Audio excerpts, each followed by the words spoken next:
الحمد لله رب العالمين والصلاة والسلام على سيد الأنبياء والمرسلين وعلى آله وأصحابه أجمعين أما بعد أعوذ بالله من الشيطان الرجيم بسم الله الرحمن الرحيم وأنتم الأعلون إن كنتم مؤمنين صدق الله العظيم. وہ معجز دے زمانے میں مسلمان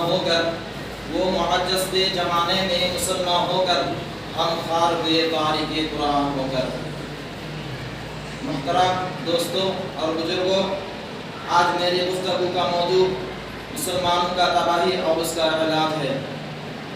آئیے اس موضوع کے تحت ہم اپنے شاندار ماضی پر ایک نظر ڈال کر مستقبل کی تعمیر و ترقی کے سامان تلاش کریں. قرآن کریم میں رب ذوالجلال کا ارشاد ہے وَأَنْتُمُ الْأَعْلَوْنَ إِن كُنتُم مُؤْمِنِينَ کہ تم ہی سربلند رہو گے اگر تم مومن ہو. یہ ارشاد باری ہمارے پورے تاریخ کا اختصار ہے اور اسی میں ہمارے ترقی کا راز مضمین ہے.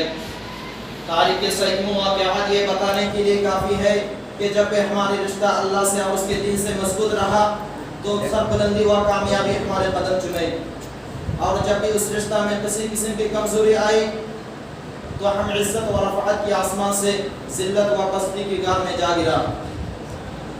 تاریخ ہمارے سامنے جنگ بدر کی مثال پیش کرتی ہے کہ جنگ بدر میں جو کامیابی ہوئی صرف اسی رشتہ کی مضبوطی کی وجہ سے ہوئی، ورنہ کامیابی ہوتی تو کفار مکہ کی ہوتی، کیونکہ کفار مکہ تقریباً 1000 تھے اور وہ پورے جوش و خروش کے ساتھ تھے. ان کے پاس 700 گھوڑے اور 200 اونٹ تھے، نیز سب کے پاس تلوار اور دیگر جنگ ہتھیار موجود تھے. ادھر بیچارے مسلمان بے سار و سامان کل تعداد 313 سواری کے لیے 2 گھوڑے اور 70 اونٹ ہے.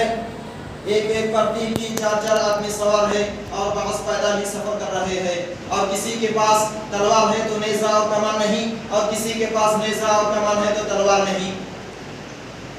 محترم بزرگوں اور دوستوں، جب مقام بدر پر پہنچتے ہیں تو دیکھتے ہیں کہ کفار مکہ بلند مقام پر خیمہ جان ہو چکا ہے جہاں پانی کی فراوانی ہے.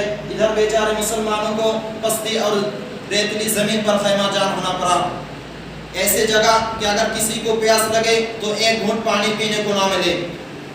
الغرض جنگ کے اندر جتنے اسباب اور جتنی چیزوں کی ضرورت پڑتی ہے سب کفار مکہ کو حاصل تھی، مگر جب لڑائی شروع ہوتی ہے تو کفار مکہ گردن مولی کی طرح کاٹی جاتی ہے. کفار مکہ کے سب سے بڑا سردار ابو جہل 2 بچوں معاذ اور معوذ کے ذریعے مارا جاتا ہے، اور عبداللہ بن مسعود ان کے سر کو جسم سے جدا کر دیتے ہیں. مسلمانوں، آپ جانتے ہو عبداللہ بن مسعود کون ہے؟ وہی جس کو مکہ کی صحن میں ابو جہل مارتے مارتے بےہوش کر دیا تھا. آج میدان جنگ کے اندر وہی عبداللہ بن مسعود ابو جہل کے سر کو قلم کرنے کے لیے دوڑ رہا ہے.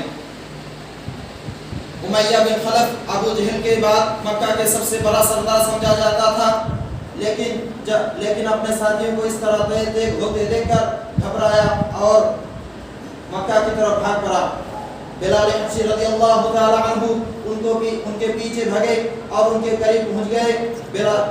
امیہ بن خلف گھبرایا اور گھوڑے سے گر جاتا ہے، شور مچاتا ہے، امن چاہتا ہے اور معافی مانگتا ہے. لیکن حضرت بلال حبشی رضی اللہ تعالی عنہ ان کے پیٹ کے نیچے سے تلوار چلا دیتا ہے اور جہنم مسیح کر دیتا ہے. اسلام کے نوجوانوں، جانتے ہو حضرت بلال حبشی رضی اللہ تعالی عنہ کون ہے؟ اسی امیہ بن خلف کا غلام ہے. جب اسلام قبول کیا تو امیہ بن خلف مکہ کے اندر 2 پہر کے تیرتی ہوئی ریت پر لیٹا کر پتھر کی بڑے بڑے چٹانیں رکھ دیتے تھے تاکہ یہ حرکت نہ کر سکے.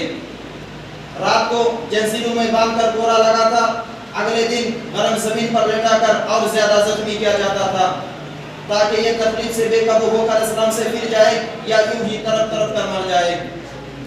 پیروں میں رسی باندھ کر مکہ کی گالیوں میں گھسیٹا جاتا تھا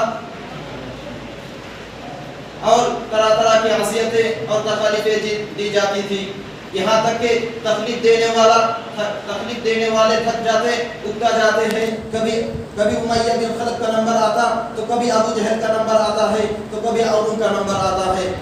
مگر آج وہی